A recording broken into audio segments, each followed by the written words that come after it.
Good morning, everybody, and welcome to our webinar today, Rethinking Investment Partnerships. My name's Ed Walker. I'm the head of South and Midlands distribution at the Rathbones Group. I'm going to be the host for today, try and do my best Jeremy Paxman impression, keep us to time, but also give you some good takeaways to implement into your businesses. Before we begin, I have to just say this, that anything discussed today is based on our current understanding of legislation and regulation and must not be taken as any sort of advice or suitability. Really pleased to be hosting, as I said. We're going to talk about all sorts of retirement income, but also really importantly, introduce the paper in conjunction with the LANCAT around that partnership of an investment manager and a financial planner for the decumulation or wealth decumulation phase. We're going to break it down into 4 sections today. So we're going to have a look at some thought leadership. We're going to have a look at some regulation. We're going to have a look at some behavioral sort of biases, I guess, for you to think about, and then also some solutions to implement into your businesses. Now, normally when I say I have a passion for pensions, it sounds a bit strange, but in today's audience, in today's panel, I feel very comfortable. Delighted to be joined by Ella Hugh. Ella Hugh is Director of Propositions and Service Experience at Rathbones. We have Mark Paulson, who's Chief Executive and founder of the LANCAT, and Guy Opperman, former Pensions Minister, in fact, longest serving UK Pensions Minister. So I'm looking forward to see where we go today. Lots of knowledge in the webinar. I think just a couple of points. There's a Q&A box on your right-hand side of your screen. If you have any questions throughout the webinar, please pop them in there, and then we'll do our very best to answer those at the end. If you put your name in them, though, if we don't get round to them, we'll make sure you get a response. I think it's important just to have a quick recap of how we got here. With 10 years since pension freedoms, we've had consumer duty, we've had TR24-1, we've had the pensions bill, we've had assessing suitability, and obviously very recently we've had some significant changes to some of the planning that you will have implemented from the budget.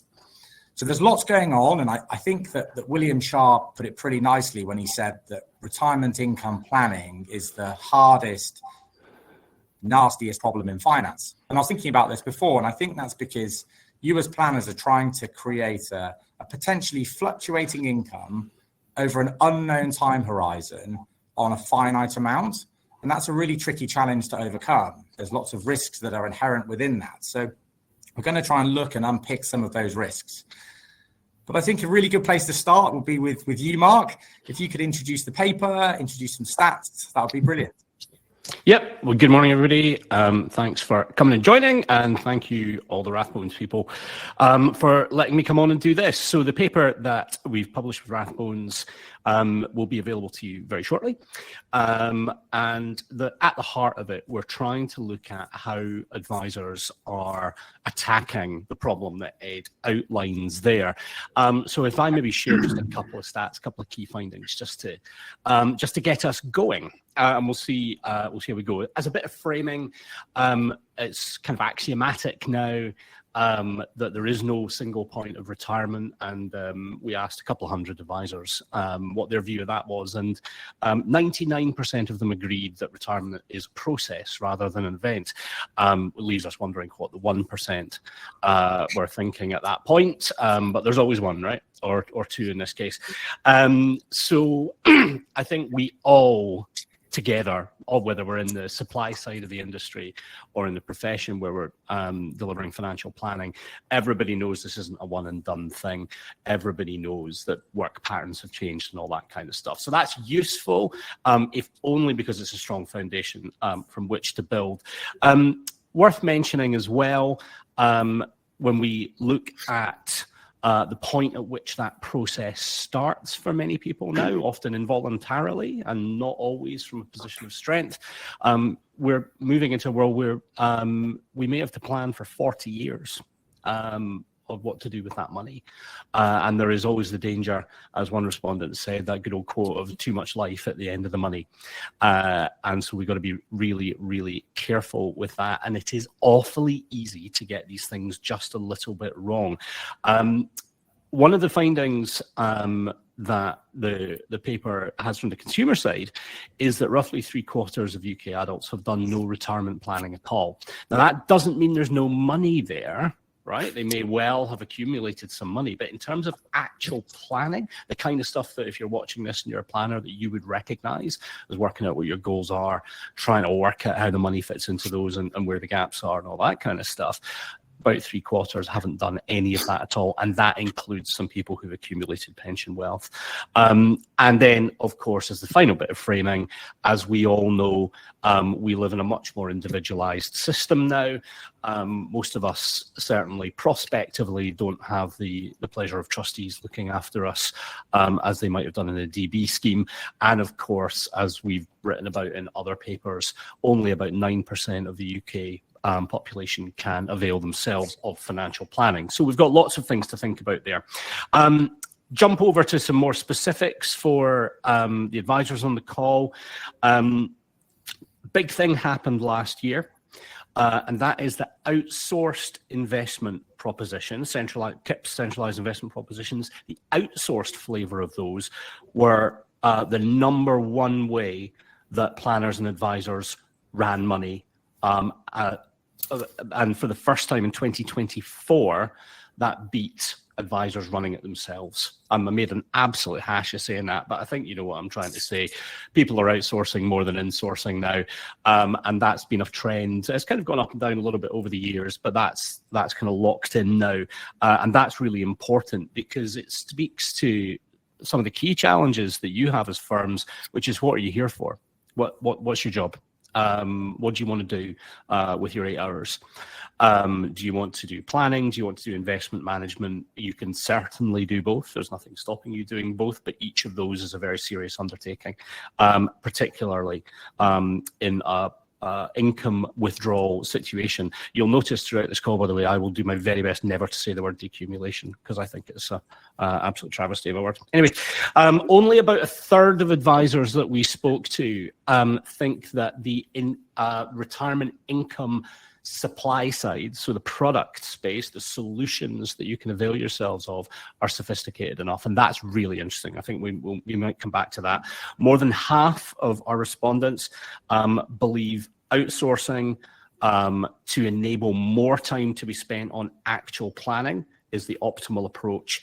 And about the same proportions say that what they view as the gold standard is an advisor or planner doing the work, doing the planning, and then some kind of investment manager, maybe Rathbones, who knows, doing the investment management on the side. So render unto Caesar the things that are Caesar's, let the experts do what it is that they do. And the one thought I'll leave you with here is that the way the industry has developed the supply side for you as planners doesn't allow very easily for the level of individualization that most planners, I think, truly believe is essential in order to run the kind of plans you're talking about, Ed.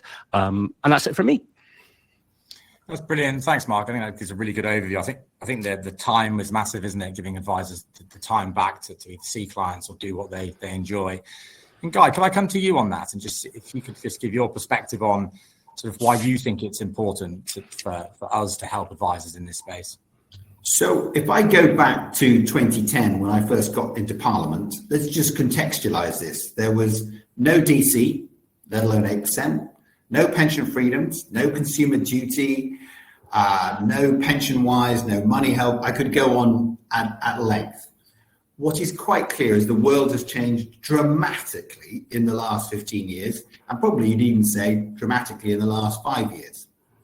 We now are facing a population where, 60 is the new 50, 70 is the new 60, and crucially, the people that we're looking after have got totally different needs at 68 than they do at 78, than they do at 88, and potentially, given life expectancy, at 98. So your degree of planning is utterly different for literally the 5 to 10 year cohorts you're dealing with for the population you've got. The report, we have a sneak preview copy, hot off the press. The report is very, very helpful, very timely. Mark is right to highlight the points he does. And for me, it's just highlighting that the brave new world is going to be way more individual because you're going to need to assess and understand the individual's needs as they go forward. And then, frankly, it's not the old days when, we lived 70 years and 10, and you had a once and done approach to retirement solutions. Those are gone. Those are completely and utterly gone. And you need an individual bespoke solution for the client you have. And I think this report talks about that. We'll get into the nuts and bolts of outsourcing. We may even use the word decumulation, which, as the minister kind of introduced it, is actually what we're talking about. But bluntly, this is a positive step in the right direction. Brilliant. Thanks, Guy. Ella, could I just come to you next and ask why you thought it was necessary for Rathbones to do this research? Yeah, I guess firstly, it's really important to me and to Rathbones that we're providing practical support for advisors overall. I think there's a myriad of information out there, and what Mark and the team have managed to do is bring a lot of that information together, give some really deep insights that thought provoke as well. So it really was about bringing together some of the critical points that we think are really helpful to advisors, their teams, etc. Brilliant. Thanks. Mark, if I just come to you, a couple more minutes left in this section. What do you think was the most surprising statistic in the report, other than the 1% maybe? Yeah, that somebody didn't think that's probably one of them. Well, no, I think it is probably the one that a third of firms don't think that the options that are available to them are sufficiently sophisticated. And I'm not surprised that a third of people say that. I'm surprised that quite a lot more didn't say that, because in the way that as an industry that we've evolved, what we've done through the use of platforms and centralized investment propositions and all the rest of it, is we've created relatively simple solutions, products, propositions, whatever we want to call them, that are brilliant for accumulation, right? Where needs are relatively common. It's pot as many balls as you can, no problem. And, person that runs the fastest wins the race and has got the most money at the finish line. That's great. It is possible that a similarly commoditized investment-based approach is absolutely right for nearly every client in the last 30 to 40 years of their life, through all the stages that the Guy mentioned before, but it might not be. And I just wonder why we've got ourselves into a box where we believe that just a little bit more allocated to cash, or a total return strategy where we just lop a bit off the top every year, or whatever it may be, is actually the optimal way to run people's retirements going forward. And let's be clear, most advisors don't fundamentally change the investment proposition that their clients experience as they move into the latter stages of their life. They may de-risk very slightly, or they may keep more in cash, but that's pretty much it. Now, the argument back is that the structures aren't there, but we're not seeing necessarily maybe the demographics. Guy, this is something you might have a view on. We're just not feeling it yet. There's still a cohort moving through with significant DB accumulation. They're probably not done yet. I'm 50 and I've got a tiny little bit. So people who are in their 60s, 70s, maybe most of them do have enough secured income that the drawdown element of it isn't that complex yet. But very, very quickly, I think we get to people rocking up who just have a pot and they got nothing else other than a state pension. And these then become critical decisions. And I wonder then if we'll see that number, that third, skate up quite fast, unless we start finding ways of delivering individualized retirement income propositions. And I guess we're going to get onto policy and so on, and we'll talk about stuff at scale. But of course, for a planner looking at their client, they're not worried about scale. They're just worried about that individual in the chair.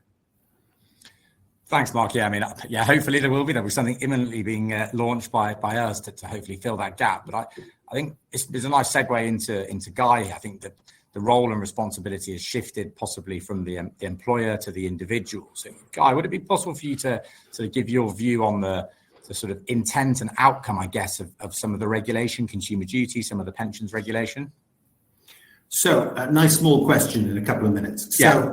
The essence of it is surely this, is that we want the individual members of this country to take responsibility for their savings going forward. The days of DB are long gone. There are those who are old enough, grey enough, lucky enough to have DB, but unquestionably, all the people on this call will see over the next 5, 10, and particularly 15 years, a massive transition to DC. Now, we know what this looks like because we have a perfect try before you buy in Australia. So in the UK, we have a stroppy 13-year-old who is, like all stroppy 13-year-olds, a little bit wayward, hard to manage, hard to advise. There's the pun. But bluntly, we started DC in 2012. The Australians started in 1992. And you can see, and they have no DB whatsoever at all. And you can see a country that is grappling with significant pots of DC and how it is they're dealing with that. And so if we want to have a good look at what the future looks like, as Mark was saying, have a look at Australia and the problems they've got. In the UK, we've made a few key decisions. Clearly, government has tried to step in and created, PensionWise and Money Helper as sort of free, easy to go to, relatively easy to go to, free pieces of government-backed advice, right? But at the same stage, there is no question that you need to look at what Consumer Duty is doing. Consumer Duty is trying to make things simple. And when I became Pensions Minister, I was really struck that we served the industry and not necessarily the customer. And I defy anybody in the old days to comprehend their pension statement and really walk away and go, I really understand this. I know what my entitlements are. I know what I've got to do. So we're trying to make every bit of communication by both the pension funds, but also wealth advisors, as simple and clear and understandable as possible. That is difficult with all the legal restrictions and obligations. But that is really the driving force. Make things simple, make things comprehensible, and then across the piece, try and create value for money. And ensure that both in terms of the products that you're providing and the fees that you're charging, it's an appropriate value for money approach. And Mark is dead right. We're going to go and see a way more individualistic approach. And you're going to see synergy between advisors and investment managers as they try and basically provide the products and the plans for the long term for the individuals that we're dealing with. So those are sort of the overarching principles. I think, there is a lot of difficulty that lies ahead because Mark makes one key point, which is a lot of the people you're dealing with will still have DB, which is the absolute lifesaver and frankly makes it relatively easy, I say relatively easy, to provide advice and guidance and et cetera, at the present stage. As the DB phases out, life gets way much more complicated. So by doing all of the work we're doing now, we get ahead of the curve. Thank you. Thanks, Guy. I guess, Ella, Mark, for you, Ella, you touched on a little bit before around practical solutions. How do you think we as an industry can kind of balance the regulatory intent, but also practical solutions? If I come to you first, Ella. Yeah, look, as a provider, we've got a responsibility for the practical point that I was making earlier. How do we simplify? How do we just make this really easy for both advisors, paraplanners, their admin teams, and of course the end clients? A Guy's point earlier, how easy is it to understand your pension statement? It's got easier. Providers have gone a long way in improving that, but we can definitely do more. And I expect that moving forward, we'll see even greater simplification of the regulation and just making it easier for advisors to do business in general. So those are the things that I'm really looking for the industry to do, is how do we keep on challenging ourselves to not industrialize what we do and not be self-serving as a whole, and how do we make it really about the client We've got a wave of clients. We've touched on the DB. DB's complex, but actually it's a huge rump that's still coming through, and I think we've got a few more years left of that. But thereafter, how do we really support clients at the end of this with a hugely complex life event of moving into retirement, an outlook of potentially 40 years in that retirement phase, and at the same time as making our regulatory environment really easy to understand, because the regulator sets how we have to dictate these things. They articulate how we must put the valuations in there, the statements, all those kind of things. We've got to simplify that. We've got to keep moving forward and make it a lot easier. Your average Joe does not understand most of the investment terminology that we have in these statements. They don't get it. So the simpler we can make it, the easier we make the advisor's job as well. Brilliant. Thank you. Just get your view on that, Mark, before we move on to the behavioural side. Yeah, well, let's speak at a sectoral level, right? This is a sector that has outsourced caring about individuals to advisors for quite a long time. Certainly the last 30 or 40 years. Now, the really interesting thing about consumer duty, as opposed to treating customers fairly and the waves of precursor regulation that came before it, is that this element of understanding and disclosure and transparency is really, really much more profoundly baked in than I think it was in the past, and that's very difficult because Ella says mustn't industrialize the things that the industry does. Industry industrialized a lot of those a long time ago, and they did it for the right reasons, which is you're delivering things to very, very many people at the same time. So they're all baked into horrible content management systems and all that kind of stuff. It gets very practical very quickly. So there are definitely challenges about what can people be expected to understand with the numbers, but what people don't need, and what frankly most providers don't need, is 83 pages of risk warnings. Most of which are just bottom covering from the risk department or whatever. And I believe it might have been in a parting shot, it might be Sheldon Mills from the FCA or somebody similar very recently said that we don't want that. There's nowhere does it say you have to do all of this. This is you. And so I think what I might like in the service of what Ella and Guy have both talked about is the industry, as opposed to the profession, to stop hiding behind regulation. Most regulation broadly says, say the right things are ways you have to calculate stuff, say it in a way people can understand, don't muck about, and broadly speaking, will be in the right track. One of the key challenges I'll just throw out as part of that, though, is people often confuse clarity with brevity. And the more you have to explain something in layman's terms and not use industry language, the longer it gets. As a guy that's a copywriter for at least some of my working life, I know that all too well. So maybe the sorts of ways that we go about helping people understand need to evolve, because we can't give people a 5,000 word dissertation each time just so that we don't use phrases like centralized investment proposition or decumulation. Can I just come in on that, because I cannot agree more. When I became pensions minister, I asked the question, why on earth do we have a thing called auto-enrolled defined contribution pension, right?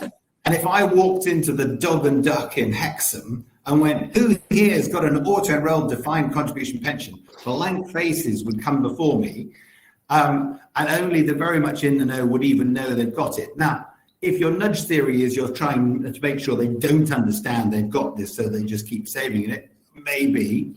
But every Australian understands that they've got a super, right? It's called a superannuation, but everybody knows what their super is.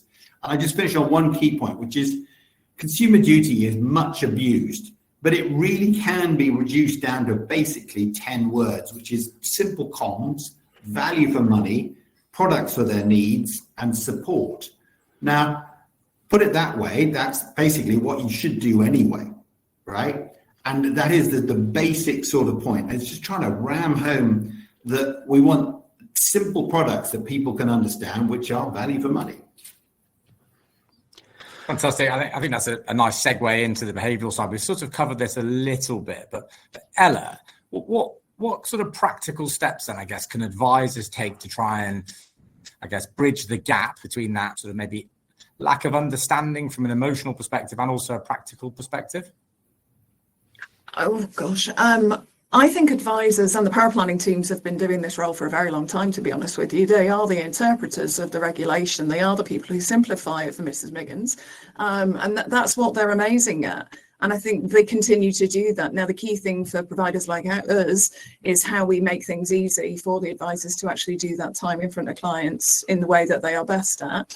And that's really critical for me. I was asked on a previous session, do advisors need to become psychologists? Do they need to do this? Do they need to do that? And, I maintain, no, they don't. However, I do think combining that beautiful interpreter, along with all the technical things advisors do as well, with the emotional intelligence of this is a huge leap into retirement. I read something on, I'm going to say Instagram. I read something on Instagram the other day about that first year of retirement being the critical year, that point when everything changes for the client, and understanding that, but then also moving the way through retirement as well, and all the things that happen. 40 years is a long time. 30 years is a very long time. 40 years is even longer, and the things that can happen across that time. So really understanding the client, moving with the client. It's not a point in time, it continues, it evolves, and doing what advisors do best, I think is just a continuation of that, really. I'm not sure that the world has changed that much in terms of what advisors do and have done for a very, very long time. The regulatory environment has changed, the demographics have changed overall, but actually a continuation of what they already do, and continuing to refine that, I think, is really important. There's a category kind of thing that happens here, right? And we see it in the research in the paper. The industry, because it's very big and has lots of money and all that kind of stuff, gets very, very confused about what planners do. And when we ask planners what is the constituent kind of part of doing retirement reviews and so on with clients, guess how much of it is actually about the investment solution or the products? It's a tiny little bit. It's almost all about people's goals, aspirations, constraints, health, family, blah, blah, all the stuff that we know from planning.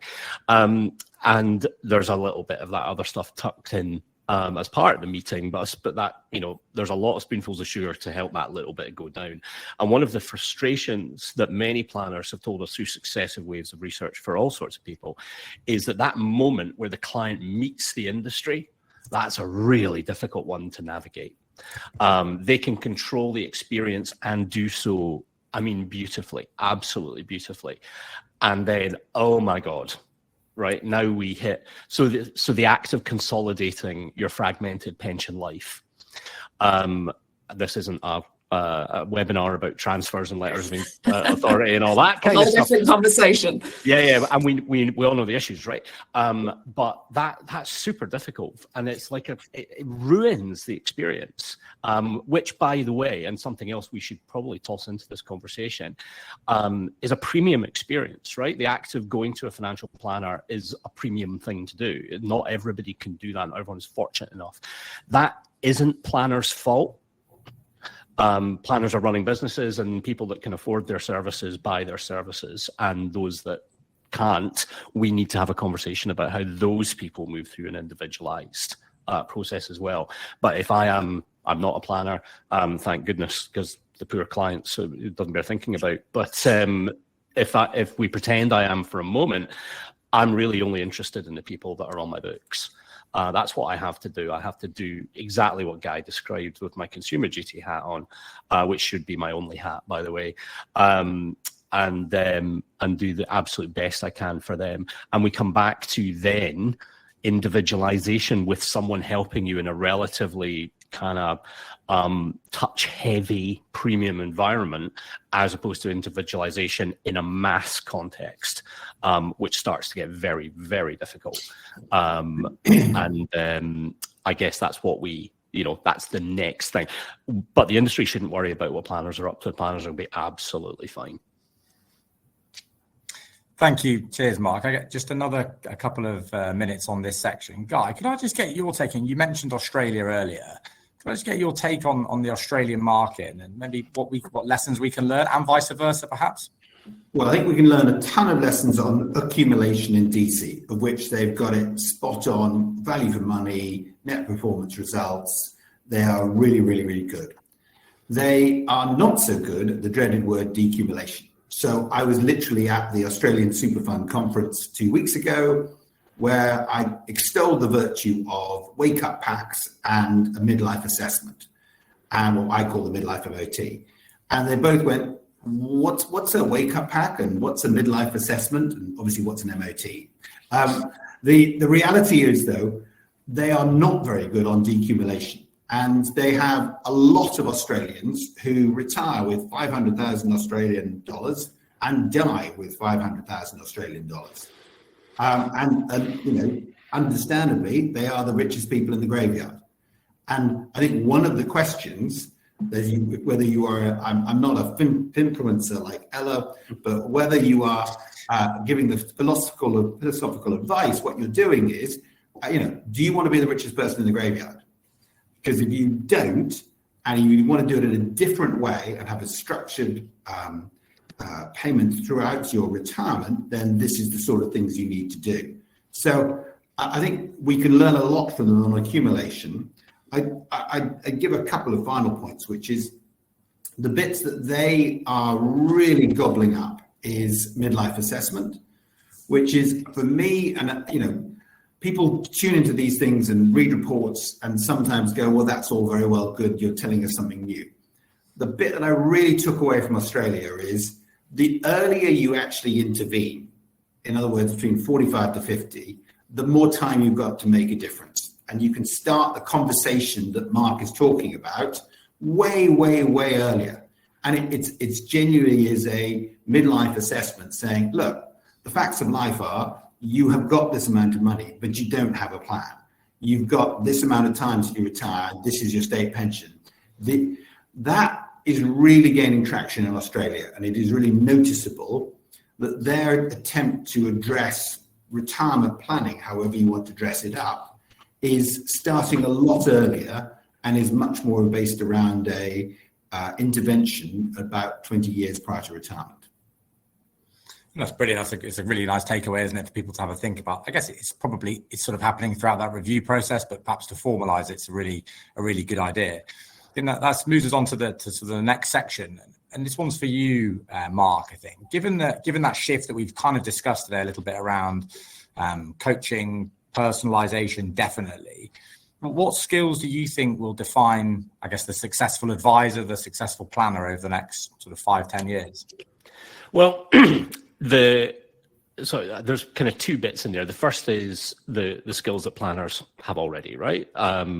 Being like exceptional in terms of empathy, being able to get out of clients what it is that they need to know, and being able to take people sometimes on quite difficult conversations, and to do so with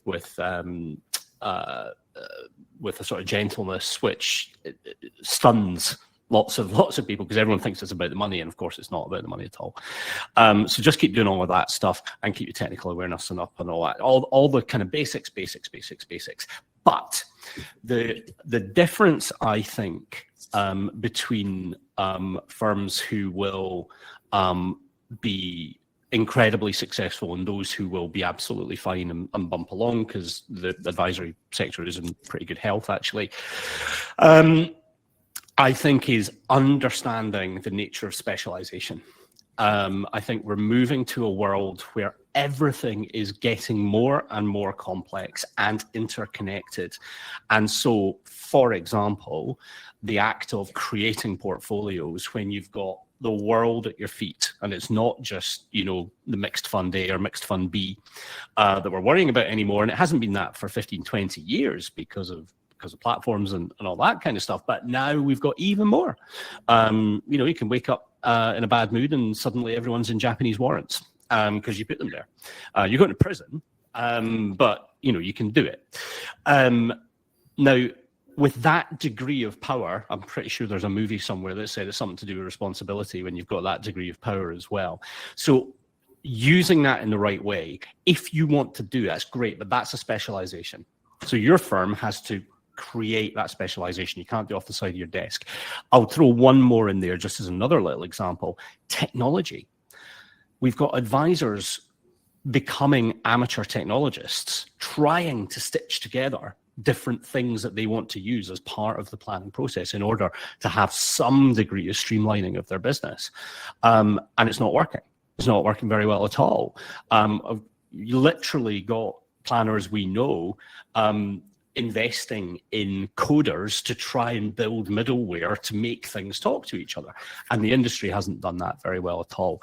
So for firms to really thrive, I think it's understanding the nature of the different disciplines, which ones you want to do, because you get to choose. Advisors are now in such a position of influence and power, the industry kind of revolves around them. So you get to do what you want to do, but you can't just muck about with any of it. Everything's hard, everything's weighty, and everything's a little bit sticky. So only do the things that you're really sure you can give a proper crack at. And for everything else, well, the nature of the paper, of course, is about outsourcing, and that's where we get to the outsourcing conversation. I do worry, Ed, that the reality of this call is that there's now a run on Japanese warrants. And I do have that kind of influence, Guy. That is true. If you're a finfluencer as well, then you didn't actually realize it. And the movie, I think, is called The Big Short that you're describing. Listen, he's dead right that outsourcing and a specialized approach is going to become more and more and more prevalent, and frankly, rightly so. We are way more complicated. If you just take it into your own family, if you think back to your grandfather, or if you think about your relatives, their retirement was so vanilla, with no disrespect to them, by comparison to the length and complexity. And we, when we were in government, we talked about retirement, but we also talked about health, life expectancy. So, my daughter, who is only very young, has probably got a life expectancy of about 98 to 100, right? Yeah. The healthy life expectancy is what we then started talking about. And you're going to see, for example, taking Mark's point, well, I'm not just looking at you at 68, 78, 88, 98. I'm also looking at you, how healthy will you be at 68, 78, 88, 98? And those complexities are going to become so much more prevalent. And you're trying to structure a product and a pathway for these individuals, which fits the brave new world that we are now in, without a shadow of a doubt. And as part of that, it's such a good point, Guy, because people's ability to navigate the complexity of this industry as clients is likely for many to diminish over time. And so we move into that kind of fiduciary space where we sometimes have to take decisions on behalf of people that maybe aren't, fully equipped to do.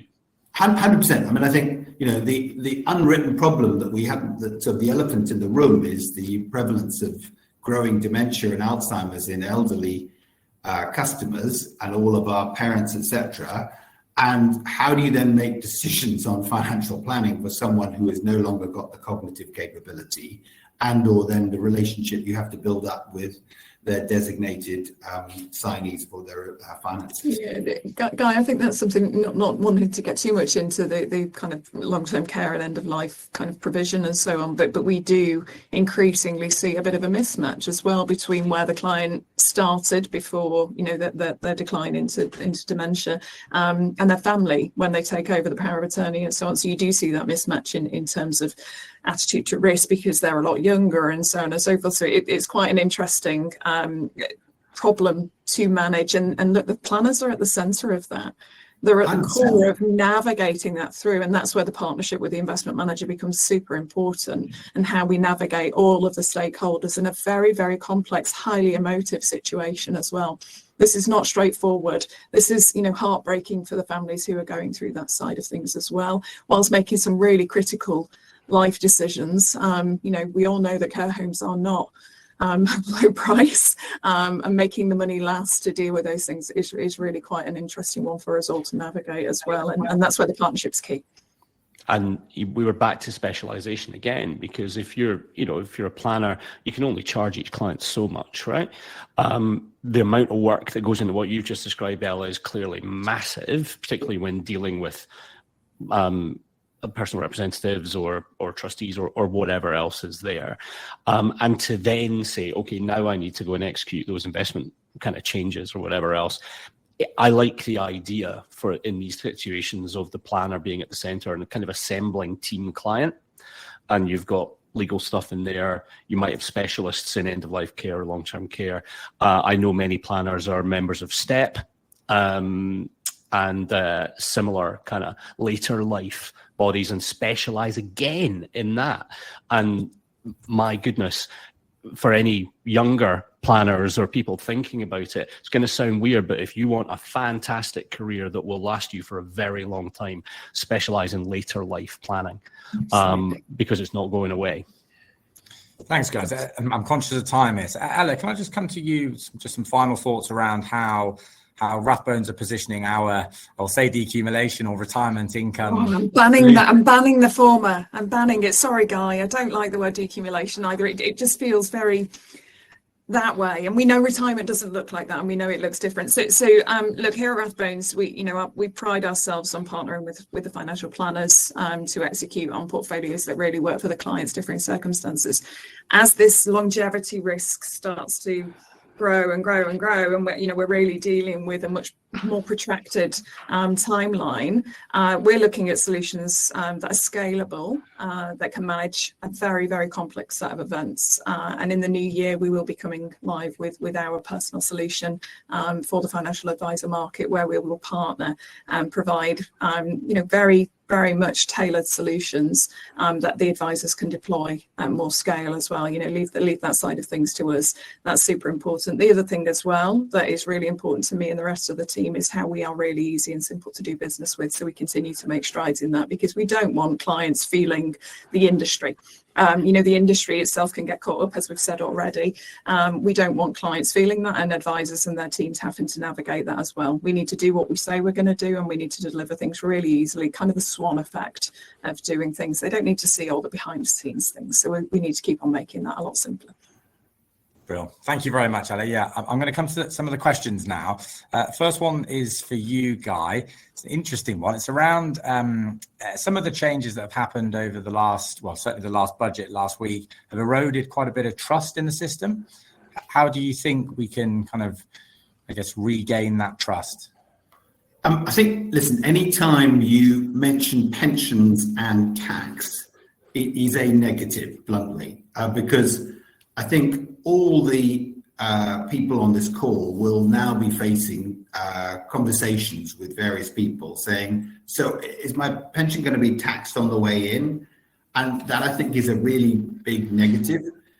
And I think, you might say that that's the least worst option. If the Chancellor's going to come after pensions, then salary sacrifice in 4 and a bit years' time is probably the least worst option, given the 267, the drawdown, the 25%, all of those sort of things that could, frankly, have been on the table. I do think the one bit of advice I would give to attendees would be, I will believe the salary sacrifice when it happens. It is 4 and a bit years away. The general election is almost certainly on the 1st of May 2029. And you really are going to introduce this on the 3rd of April 2029. I will believe that when it happens. Thank you, Guy. Just any final thoughts for you, Mark, around the paper? Any practical next steps for advisors? Oh, just be a meerkat, eyes up. We are moving into a phase where this stuff is getting taken more seriously at the provider end, at the industry end, and new solutions start coming out. I've seen quite a lot of stuff be launched. I've worked on some bits and bobs across a number of companies over the last 5-10 years, a lot of which is overcomplicated, frankly, and not very scalable and not very deliverable. The technology is there to deliver personalization at scale. It's hard though, and it's got to be done well. And so just be interested, be alive, but never, don't ever get confused. These webinars and these calls and newspapers, that's about the supply side. Don't ever think that the sector doesn't understand the importance of that moment when the door closes and it's just you and the client in the living room, because that remains absolutely central. What everybody's battling with is trying to do better, and there's a lot of better left to do. Brilliant. Thank you very much, Mark, Guy, Ella. I'm going to draw the webinar to a close. As a reminder, like Ella said, we specialise in this space. We've got a team of investment managers, business development directors that are fully au fait with the regulations and the rules. We want to really create an individual, personalised service for your clients, but also to provide that stability of income over that long-term time horizon, which we believe is absolutely crucial. We've got lots of resources available at the Rathbones group, specifically a retirement hub. We also did a budget webinar last week, which Guy presented on as well. If you want to watch that webinar and listen to some of the thoughts, that'd be fantastic. On behalf of everybody at Rathbones, thank you very much for your support, and have a lovely Christmas. Thank you.